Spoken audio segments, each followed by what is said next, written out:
사도행전 6장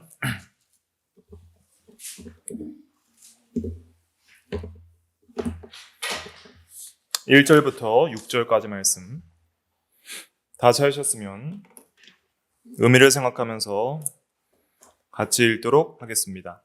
시작. 그때 제자가 더 많아졌는데 헬라파 유대인들이 자기의 과부들이 매일의 구제에 빠짐으로 히브리파 사람을 원망하니 12사도가 모든 제자를 불러 이르되 우리가 하나님의 말씀을 제쳐놓고 접대를 일삼는 것이 마땅하지 아니하니 형제들아 너희 가운데서 성령과 지혜가 충만하여 칭찬받는 사람 7을 택하라.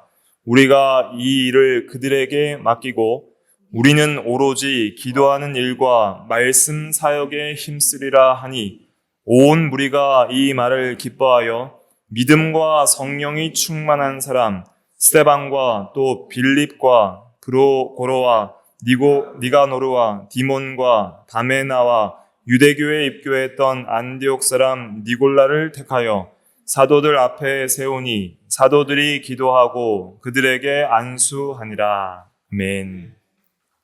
이 시간 교회의 직분 집사직에 대해서 말씀을 증거하겠습니다. 집사직의 기원은 사도행전 6장에 오늘 읽은 본문에 나와 있습니다.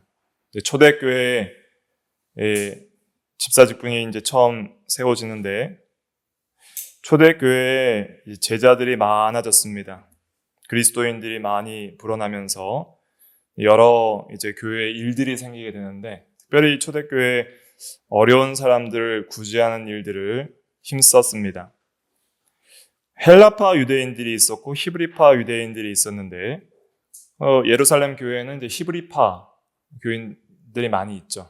헬라는 이제 그리스 이방 유대인들이고 그래서 히브리파 사람들이 대부분 한 80% 이상 차지하고 헬라파 유대인들은 한 10에서 20% 정도 있었다고 해요. 그런데 이 특별히 과부들을 이제 도와줘야 되는데 어려우니까 그 당시에 이제 남편이 없으면 경제 생활을 할 수 없으니까 교회에서 도와주는데 매일의 구제에 이제 빠지게 되었습니다. 빠지게 된 원인이 정확하게 나타나 있지 않지만은 아무튼 그 업무상 좀 실수가 있었던 것 같아요.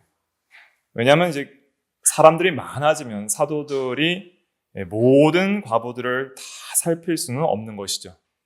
그러다 보니까 구제 대상자 보고가 또 잘못될 수도 있고, 교인들이 수만 명이 되니까, 실제로 구제를 받을 만한 사람들을 잘 살피지 못해서 구제에 빠졌을 수 있습니다. 그리고 이 구제에 빠짐에 따라서 원망이 일어났다 그랬는데, 이 원망이라는 것은 또 구제를 받았다 할지라도 자기의 마음이 차지 않으면 원망이 들 수 있는 거예요. 그래서 받은 것이 만족하지 않은 사람들이 또 원망을 했을 수 있습니다. 또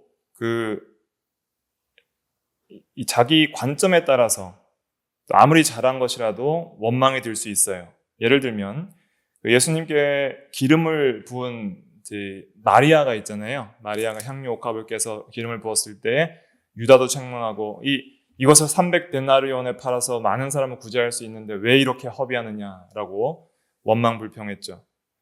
그 마리아는 좋은 뜻으로 했는데 그 사람의 기준에 안 맞으니까 이제 나쁘게 보는 것이죠. 그러니까 구제하는 방식이나 내용이나 양이나 이런 것에 대해서 잘 한다고 했어도 또 원망하는 사람들은 자기가 원망할 수 있는 것을 만들어서 할 수 있는 것이죠.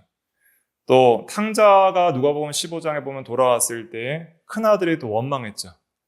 기뻐하지 않고 나한테는 이렇게 한 번도 대접해주지 않았는데 돌아온 탕자에게 이렇게 후하게 해주니 이게 무슨 일이냐고 아버지께 원망했죠.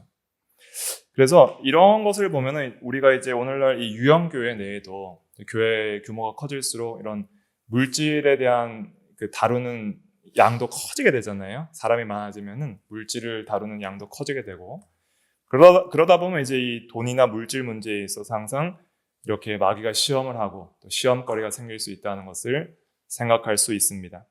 그럴 때에는 이제 교육자 혼자 모든 것을 다 처리할 수도 없을 뿐 아니라 또 처리하는 것이 합당치도 않아요. 왜냐하면은 특별히 말씀 사역에 전념해야 될 이 사도나 목사들은 그 기도와 말씀을 제쳐놓고 이렇게 일반적인 재정이나 어떤 교회의 행정적인 일이나 물질적인 일을 다 감당할 수가 없기 때문입니다. 그래서 이러한 초대교회에 문제가 있었을 때에 사도들에게 하나님께서 지혜를 주셔서 새로운 직분을 임명하게 하시는 것이죠. 그래서 이제 집사직을 임명하게 되는데 그 집사직을 임명할 때 이제 자격이 있습니다. 자격은 3절 다시 한번 읽어볼게요. 시작. 형제들아 너희 가운데서 성령과 지혜가 충만하여 칭찬받는 사람 7을 택하라. 우리가 이 일을 그들에게 맡기고. 예. 여기 보면 성령과 지혜가 충만하여 그 다음에 칭찬받는 사람 7을 택하라 그랬습니다. 그래서 우리 집사의 자격 중에 첫째는 성령이 충만해야 됩니다.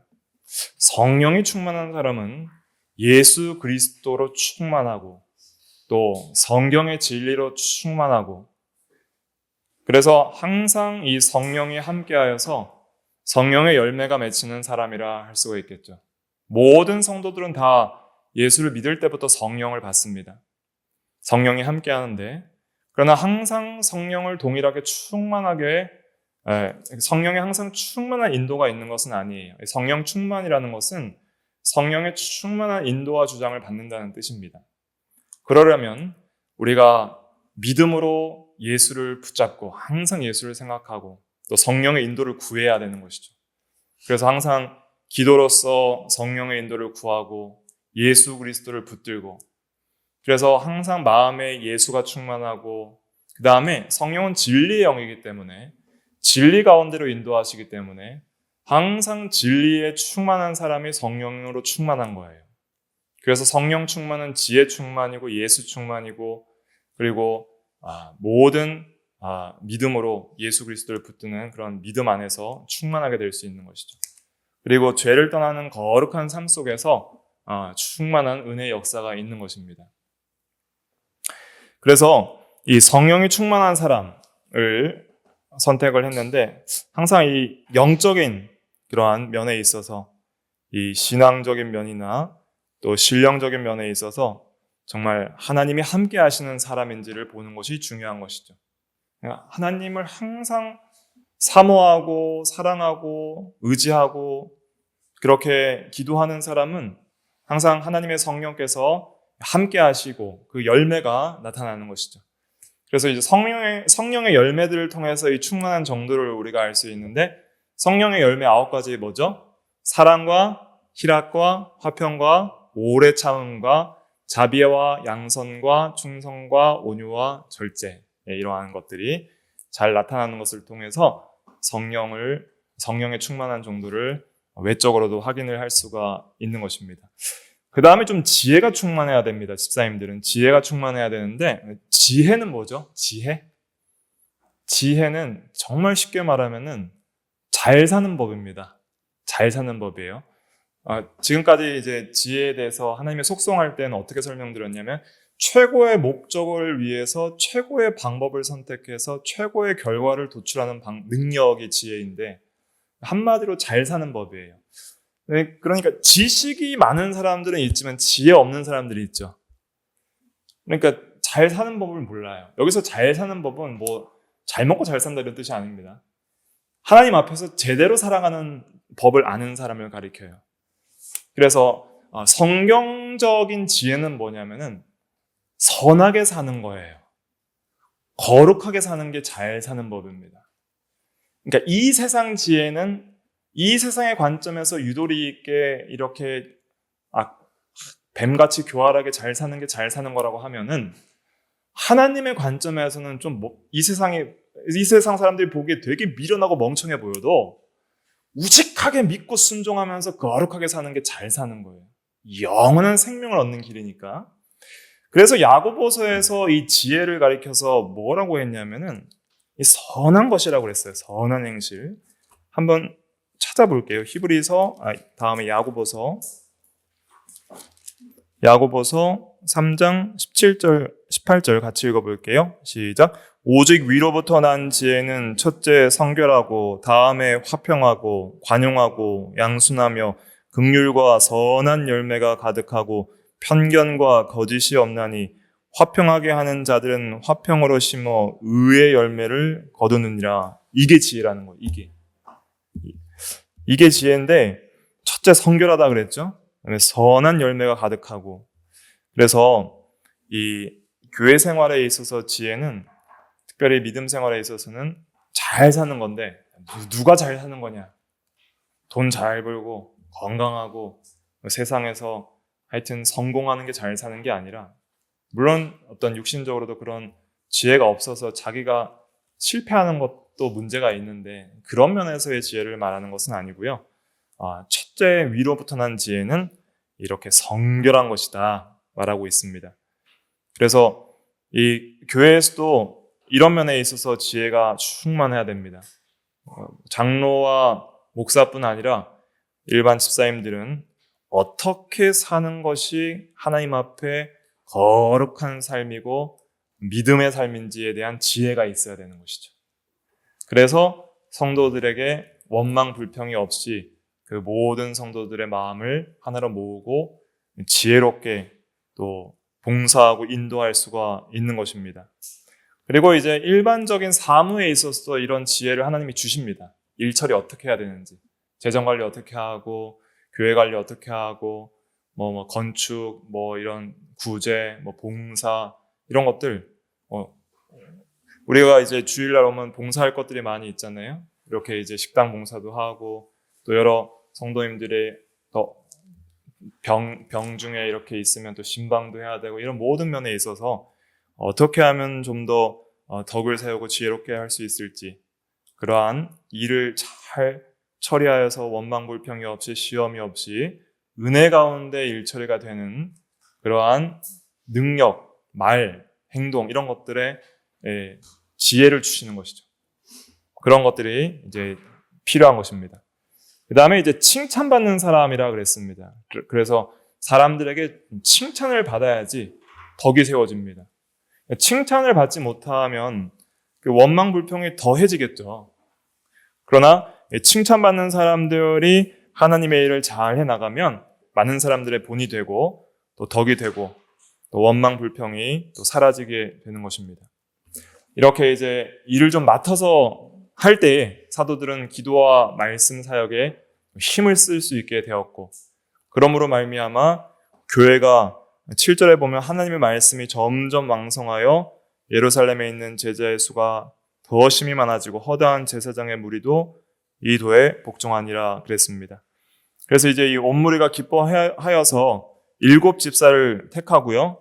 그 다음에 사도들이 기도하고 그들에게 안수하여서 집사를 세웠습니다. 그래서 여기서 지금 말한 집사는 남자 안수 집사님들을 가리키는 것이죠. 그 이후에 이제 교회는 이제 집사 직분들이 이제 보편화되기 시작합니다. 그래서 이 디모데전서 이제 뒤에 3장 8절부터 13절 보면 이제 집사 직분이 나오는데, 그 디모데전서를 쓸 때에 디모데는 어디에서 사역하고 있었냐면 에베소 교회에서 사역을 하고 있었습니다. 디모데전서 1장 3절에 보면, 그래서 에베소 교회에도 집사 직분이 임명이 됐고, 또 빌립보서 1장 1절에도 보면 그 감독 집사들에게 편지한다 그랬습니다. 모든 성도와. 빌립보 교회도 이제 집사들이 있었죠. 이렇게 이제 서신서에서 집사들이 언급이 되기 때문에 장로직과 더불어 이제 집사직은 성경적인 공적인 직분이고 항존직에 들어간다 할 수가 있겠습니다.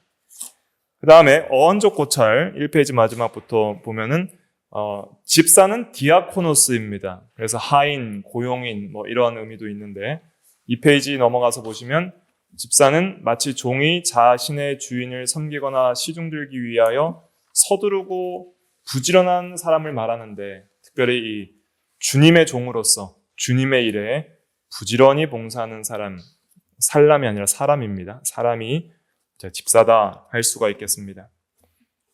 사도행전 1장에도, 그러니까 6장에도 집사직이 있지만은, 그 집사 직분에 자격이 있지만은 더 자세한 집사 직분의 자격은 디모데전서 3장 8절부터 13절에서 말을 하고 있습니다. 오늘 나눠드린 프린트 2페이지부터 집사 직분의 자격 한 절씩 읽어가면서 자격에 대해서 구체적으로 살펴보도록 하겠습니다. 8절, 디모데전서 3장 8절 같이 먼저 읽어보겠습니다. 시작. 이와 같이 집사들도 정중하고 일구이연을 하지 아니하고 술에 임박히지 아니하고 더러운 일을 탐하지 아니하고. 네, 집사들은 첫째 정중하라 그랬습니다. 정중하다라는 헬라어 단어는 셈노스인데 존경할 만하고 또 거룩하고 이런 뜻입니다.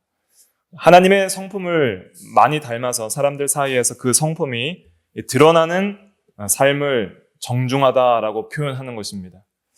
그래서 이 집사가 교회와 가정과 사회생활에서 얼마나 행실 바르고 존경스러운 사람이 되어야 하는가를 강조하는 표현이죠.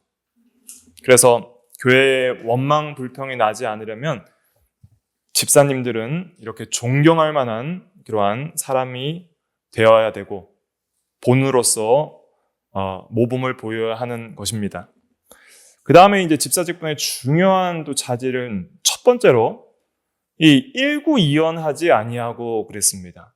일구이연이라는 것은 그 헬라어 원어는 딜로고스인데 이 이중으로 말하거나 반복해서 말하는 것을 가리킵니다.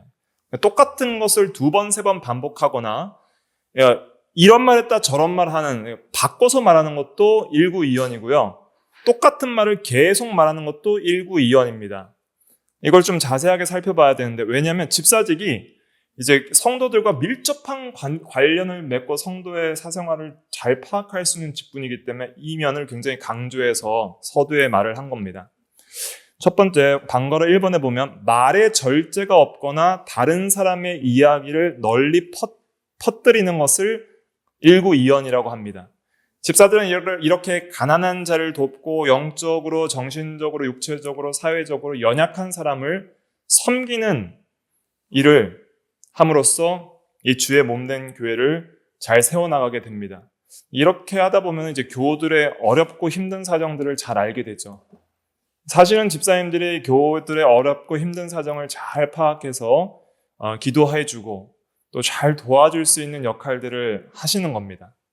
그런데 이 사정들을 알다 보면은 이것을 다른 사람에게 무분별하게 퍼뜨리게 되는 경우들이 생길 수 있습니다.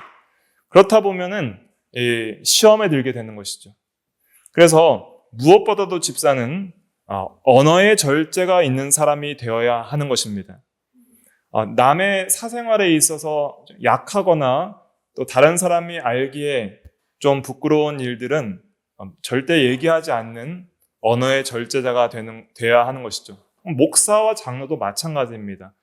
목사와 장로도 다른 사람의 어떤 여러 가지 어려운 일이나 힘든 일이나 심지어 말하기 부끄러운 일이라도 상담하기 위해서 어렵게 꺼낸 말들이 있는데 그것을 너무 쉽게 다른 사람에게 퍼뜨리다 보면 여러 가지 시험이 발생하게 되는 것입니다.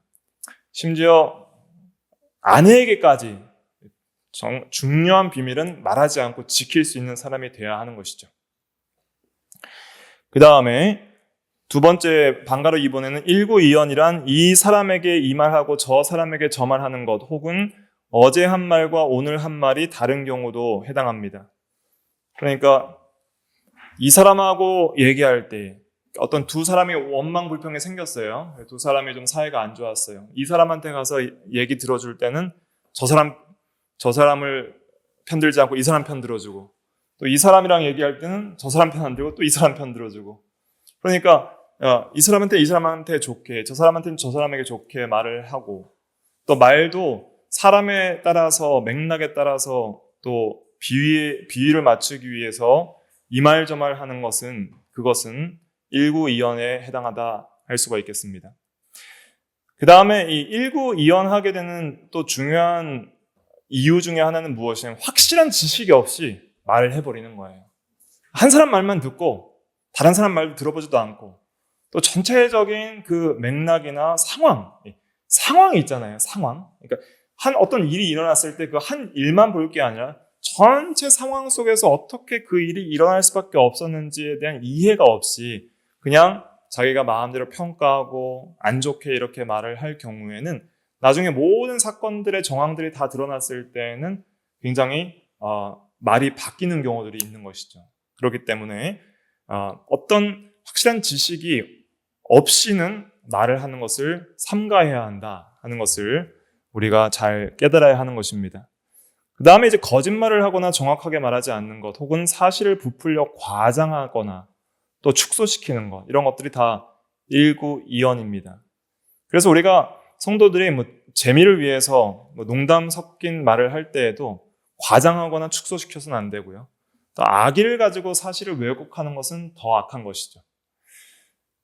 이런 사람에게 이제 진실을 기대할 수 없기 때문에 진실하지 않은 집사는 집사직을 감당할 수가 없습니다. 집사직의 가장 포인트는 무엇이냐면 진실해야 됩니다. 그래야지 모든 재정을 맡거나 또 연약한 자들을 돌보는 사역이기 때문에 그 사람의 모든 것들을 잘 보호해 줄 수가 있어요. 말에서 진실하고 절제하고 악하게 잘못 퍼뜨리지 않고 거짓말하지 않고 거짓 증거하지 않고 함으로써 말로써 상처 주는 일을 하지 않게 됩니다.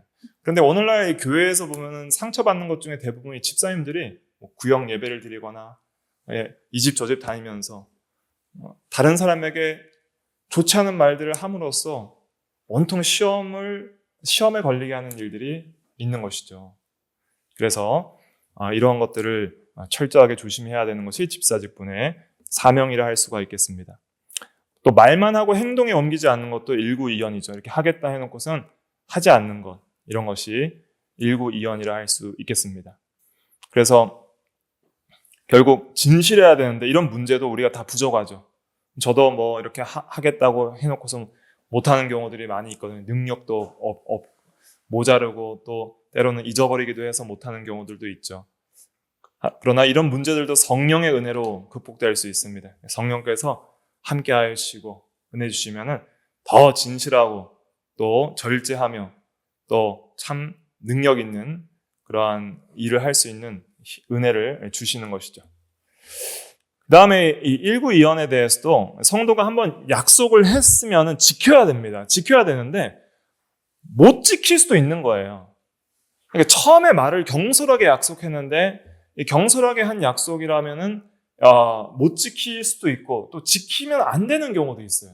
이게 잘못된 약속이라면 그럴 때는 사과하고 죄송하다고 하고 고쳐야 되죠. 예를 들면은 헤로디아의 딸이 헤롯 왕의 생일 때 연회석에서 춤을 추어서 자기를 기쁘게 할 때 네가 구하는 것은 나라의 절반이라도 주겠다고 약속을 했죠. 그래서 이제 세례 요한의 목을 베어서 달라고 어머니한테 이제 말 듣고 그렇게 세례 요한의 목을 달라고 요구를 하죠. 그러면은 약속을 했으니까 지키는 게 맞아요. 그때는 죄송하다고 하고 철회하는 게 맞아요. 철회하는 게 맞는 거예요. 약속했지만은 그거는 하나님 앞에 죄이니까 할 수 없다. 이렇게 해야 되는데 오히려 이것을 또 철회하지 않고 함으로써 더 큰 죄를 범하게 되었죠. 그러니까 경솔하고 좀 잘못된 약속은 나중에 철회하더라도 지키지 말아야 될 경우도 있고 또 여기서 이제 우리가 좀 확장해서 적용할 수 있는 것은 내가 처음에 약속했지만은 좀 상황이 여의치 않아서 못 지키게 되는 경우도 있기 때문에 우리의 능력의 부족함이나 상황의 부족함 때문에 그래서 그럴 때는 우리가 사과하고 또 이렇게 고쳐나가는 것도 필요하다는 것을 우리가 생각할 수 있습니다. 그래서 이러한 진실하게 사과하는 것도 필요한 것이죠. 우리가 다 실수가 많으니까 실수했을 때는 솔직하게 미안하고 죄송합니다. 또 좀 다른 방식으로 좀 일을 처리하도록 이렇게 양해를 부탁드리고 또 마음을 또 이렇게 저를 용서해 주시기 바랍니다. 이렇게 해서 좀 화평하게 처리하는 것이 지혜입니다. 이런 것이 지혜인 것이죠. 그 다음에 3번에 보면 술에 임박히지 아니하고 이것은 술에 깊이 빠져들지 않고라는 뜻입니다. 그래서 술에 중독되지 않은 상태를 말하고요. 성도는 모든 중독을 피해야 됩니다. 그래서 오늘날 어떤 세상에 여러 가지 중독이 있잖아요. 또 오늘날 이제 멀티미디어니까 이런 유튜브나 SNS 중독 같은 것도 있고 쇼핑 중독도 있고 여러 스포츠 중독도 있고 그런 광적인 팬들이 있는데 성도는 여가 생활은 자유롭게 일반 은혜대로 건강하게 할 수 있지만은 성경적으로 어긋나지 않는 것은 그러나 어떤 것에도 중독돼서는 안 됩니다. 왜냐하면은 어떤 것에 중독되면은 하나님의 말씀에 집중하고 기도하는 생활을 할 수 없고요. 그리고 자기 자신도 돌볼 수가 없어요. 중독된 사람은. 그러니까 자기를 못 돌보는 사람이 어떻게 다른 성도를 돌볼 수 있겠어요? 불가능한 일이기 때문에 중독돼서는 안 된다 하는 것을 우리가 생각해 봐야 됩니다. 그 다음에 더러운 일을 탐하지 아니하고, 교회 내에서 집사님들은 특히 이 재정적인 부분들을 담당하고 계시기 때문에 이러한 더러운 이에 대한 그런 물질 욕심에 대한 것들이 없도록, 또 죄를 짓지 않도록 철저하게 해야 됩니다. 그 다음에 9절 같이 읽어볼게요. 시작. 깨끗한 양심의 믿음의 비밀을 가진 자라야 할지니. 깨끗한 양심, 선한 양심이라 할 수 있죠. 말씀과 성령의 비판받는 양심이다. 이렇게 정리하시면 됩니다. 선한 양심, 깨끗한 양심은 항상 하나님의 말씀과 성령의 비판을 받아서 그대로 이제 행하지 못하면 책망하는 그 양심을 따라 사는 것이죠. 그리고 혹시라도 이렇게 진리대로 행하지 못한 것은 회개하는 양심이 깨끗한 양심입니다. 믿음의 비밀이라는 것은 이제 복음의 진리를 가리키기도 하고, 또 우리가 말로 다 설명할 수 없는 진리인데 참된 진리를 이제 비밀이라고도 하고, 또 구약에는 감추어졌지만 신약에 확실히 드러난 예수 그리스도의 복음을 비밀이라고도 합니다. 비밀이라고 할 때는 보통 복음을 설명하기도 하고요. 또 신비라고 할 때는 진리는 진리인데 말로 다 설명할 수 없는 놀라운 하나님의 그 영적인 역사를 가리켜서 비밀과 신비라고도 표현합니다. 그러니까 신비라는 것은, 또 비밀이라는 것은 전혀 알 수 없는 걸 가리키는 것이 아니라 진리지만은 말로 다 표현할 수 없는 그 충만한 영적인 면을 이제 비밀이다, 신비다 이렇게 표현하는 거예요. 그래서 이 믿음의 비밀이라는 것은 정말 예수 믿어서 그 예수 믿은 은혜의 세계가 뭔지를 아는 사람이에요. 이해되시죠? 예수 믿는 것은 받은 증거 많도다 할 때 그런 증거를 갖고 있는 사람들이죠. 예수 믿는 기쁨은 이런 거다. 예수 믿는 은혜는 이런 거다. 예수 믿으면 이렇게 좋습니다라고 믿음의 담력을 가지고 확실하게 복음의 깊은 진리를 경험적으로 말할 수 있는 사람, 그러한 사람이 집사의 직분을 가질 수 있는 사람이라 말할 수 있는 것이죠. 그래서 그 13절에 보면은, 쭉 넘어가서 13절에 보면은 그리스도 예수 안에 있는 믿음의 큰 담력을 얻느니라 이 말이 있거든요. 그 4페이지 위에 13절 한번 읽어볼까요? 13절 시작. 집사의 직분을 잘한 자들은 아름다운 지위와 그리스도 예수 안에 있는 믿음의 큰 담력을 얻느니라. 네. 담력이라는 것은 담대하게 말하는 그런 능력을 가리키는 거예요. 대담함, 솔직함, 밝히 드러냄. 그래서 당신이 믿는 믿음과 소망이 뭡니까? 도대체 예수 믿는 게 뭐예요, 집사님? 그러면은 그냥 믿는 거죠. 이렇게 말하시면 안 되고, 믿음이 무엇인지, 예수 믿는 기쁨이 무엇인지, 이제 자신이 믿은 예수 그리스도와 그 받은 바 은혜에 대해서 이제는 자신의 신앙 고백과 체험적 신앙을 담대하게 말하는 것, 그것을 이제 담력이라고 하는 것입니다. 다시 좀 돌아오셔서 빨리빨리 하도록 하겠습니다. 그 다음에 이제 10절 읽어볼게요. 10절 3페이지 위에 10절 시작. 이에 이 사람들을 먼저 시험하여 보고 그 후에 책망할 것이 없으면 집사의 직분을 맡게 할 것이요. 그래서 먼저 시험을 거쳐야 됩니다. 자, 초대교회 그 사도행전 6장에 보면은 집사를 누가 뽑았어요? 모든 성도들이 다 모여서 뽑은 거예요. 온 무리가 이 말을 기뻐했다 그랬잖아요. 6장 5절에 보면. 그러니까 온 무리가 다 뽑은 거예요. 그래서 온 무리가 다 이렇게 이제 시험해보고, 또 특별히 또 사도들도 시험해보고, 정말 성령과 믿음이 충만하고 지혜가 충만하고 책망할 것이 없는 모든 사람들이 존경할 만한 사람을 집사로 뽑게 됩니다. 특별히 이제 안수 집사로 뽑게 되고, 서리 집사 같은 경우는 그 한국 교회에 특별히 있는 그런 것인데, 이제 1년에 한 번 계속 갱신이 되는 거거든요. 그런 것도 이제 서리 집사를 뽑을 때도 어떤 교회들은 그냥 좀 신앙이 기간만 오래되면 다 뽑는 경우들이 있는데, 그런 것은 바람직하지 않고 이런 직분의 자격에 맞는 사람을 뽑는 것이 합당하겠고, 또 이미 집사 되신 분들도 이 자격을 보시고 또 내가 좀 부족한 것이 있으면은 갖추어 나가야 되겠다 하는 그러한 사명을 가져야 되는 것이죠. 또 모든 성도들에게도 해당합니다. 이 장로와 집사의 직분은 그 직분에게만 해당하는 것이 아니라 모든 성도에게 명령하는 명령이기도 한 것이죠.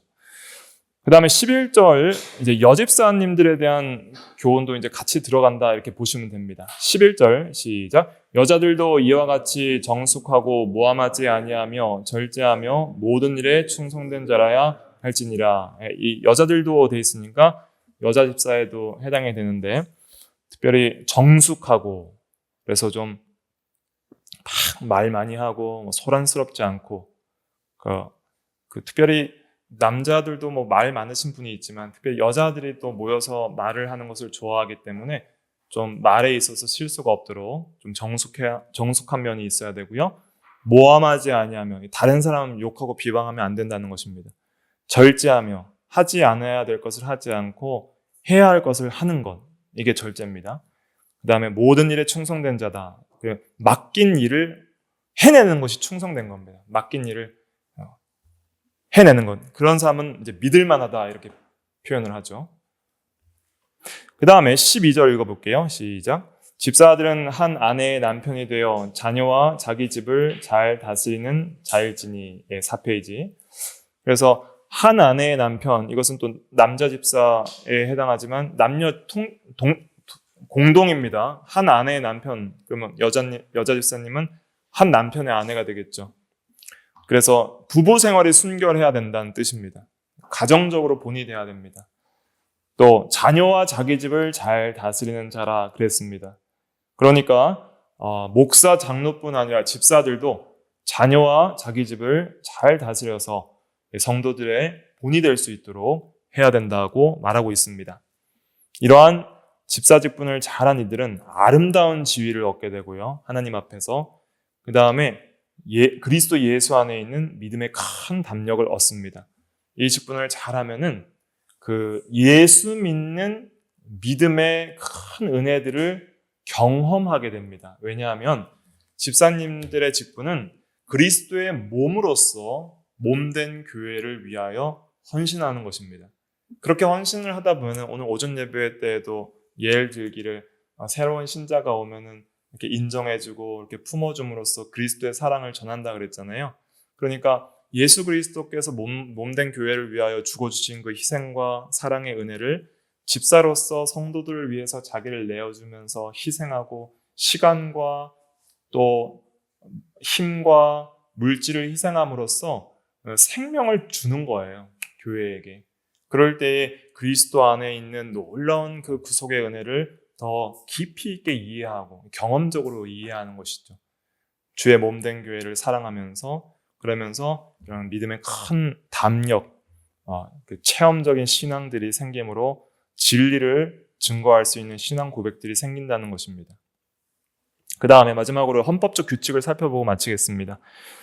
대한예수교 장로회 개신총회 헌법 집사직분 그 제7장에 나오는데 제1조 집사직 먼저 1 안수집사 읽어보겠습니다. 시작. 집사직은 목사와 장로직과 구별되는 직분이니 30세 이상 된 세례교인으로 5년간 무음한 남교인으로 그 지교의 교인들의 택함을 받고 목사에게 안수 임직을 받는 교회 항존직이다. 네, 남자 안수집사님에 해당하고요. 30세 이상 세례교인이고 5년간 무흠해야 됩니다. 5년간 시험해 보는 것이죠. 그래서 교회 왔다고 바로 할 수 있는 것이 아니라 본교회 5년입니다. 본교회 5년. 본교회 출석하고 등록 이후에 5년간 시험을 보고 이게 모든 성도들에게 이렇게 무음한지가 점검이 되고 그 다음에 이제 교인들의 택함을 받아서 안수하여 임직을 받는 교회의 항존직입니다. 그 다음에 서리집사 읽어볼게요. 시작. 27세 이상 된 진실한 무음 세례 교인으로서 2년을 경과하고 교회에 등록한 후 1년 이상 교인의 의무를 성실하게 이행한 자 중에서 당회 또는 담임 목사가 임명한다. 네. 그래서 무음한 세례 교인으로서 세례받은 지 2년 지난 다음에 그 다음에 교회에 등록한 후 1년 이상을 지나서 이제 서리 집사를 세울 수 있습니다. 그래서 아무나 세울 수는 없고요. 세례 받은 지 2년 지나야 되고요. 또 교회 등록한 이후에도 1년 이상 이렇게 지나야 이제 당회 또는 담임 목사가 이제 임명을 할 수 있습니다. 서리 집사는 특별히 그 임직식은 없고 그냥 이제 매년 이렇게 갱신되고 그러니까 임명만 하면 되는 것입니다.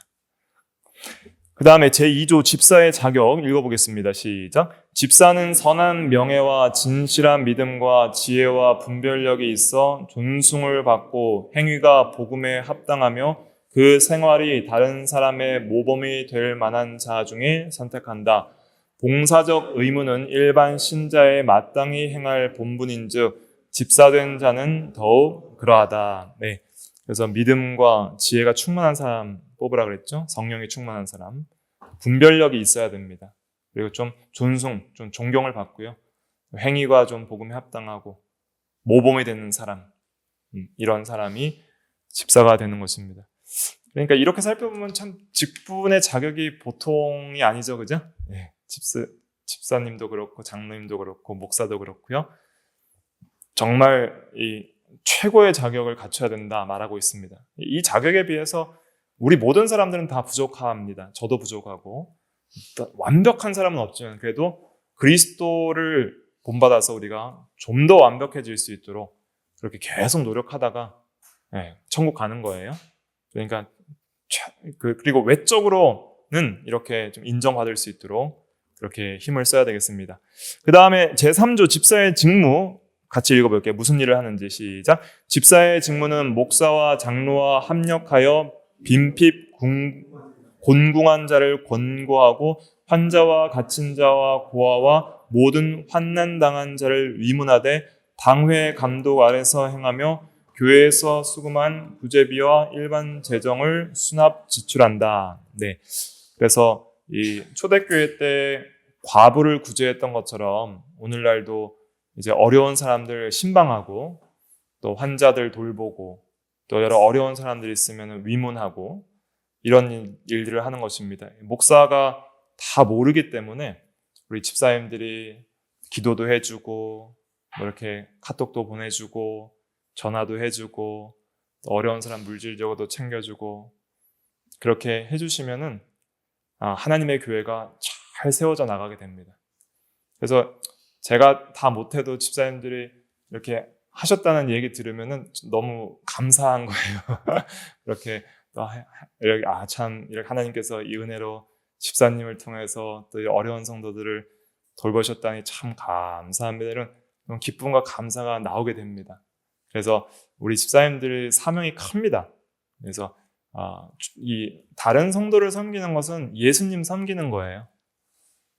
그리스도의 몸된 교회를 섬기는 거기 때문에 주님을 섬기는 것이고 마지막 심판 때 주님 앞에 섰을 때 네가 나가 헐벗고 굶주리고 어렵고 병들었을 때 돌아보았느니라. 언제 했습니까? 이 지극히 작은 자에게 한 것이 나에게 한 것이다. 이렇게 인정해 주실 때 칭찬과 영광과 존귀가 있을 것입니다.